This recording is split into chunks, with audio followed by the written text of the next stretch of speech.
Bloody Mary की कहानी England की राजगद्दी साल 1509 से लेकर 1547 तक हेनरी के हाथों में हुआ करती थी।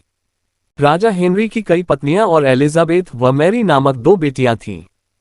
इनमें से मैरी राजा की पहली पत्नी की बेटी थी।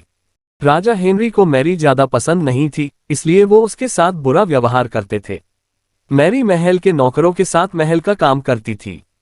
अगर मैरी कुछ कह भी दे तो राजा उसकी कोई बात नहीं मानते थे। सन 1547 में जब राजा हेनरी की मौत हो गई तो प्रजा की इच्छानुसार 16 शताब्दी के दौरान हेनरी की पहली बेटी मैरी को इंग्लैंड की राजगद्दी दे दी गई। वह इंग्लैंड की रानी बन गई। उस समय इंग्लैंड के हालात बहुत अच्छे नहीं थे। इंग्लैंड कैथोलिक और प्रोटेस्टेंट इन दो धर्मों के बीच में बंट गया था। उस समय दोनों धर्मों के लोगों के बीच जंग छिड़ी हुई थी।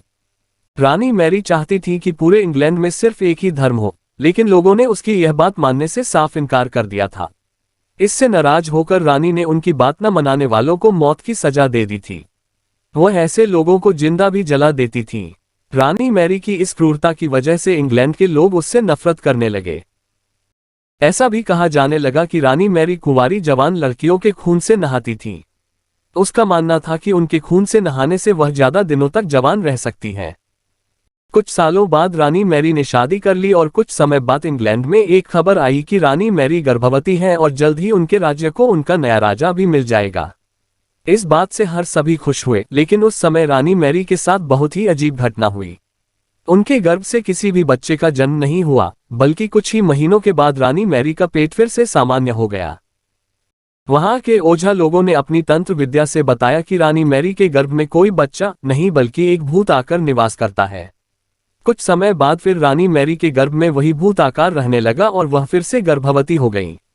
इस बार भी रानी को कोई बच्चा नहीं हुआ और उस घटना के कुछ ही दिनों के बाद रानी मैरी की मृत्यु हो गई।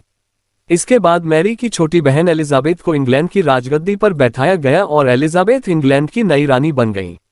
रानी मैरी की क्रूरता की वजह से इंग्लैंड को लोग उसे एक निर्दयी औरत मानते थे।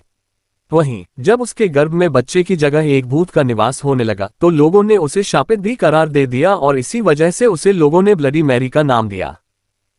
कहानी से सीख। ब्लडी मैरी की कहानी हमें ये सीख देती है कि अपने निजी विचारों व सोच को लेकर दूसरे लोगों पर दबाव नहीं बनाना चाहिए।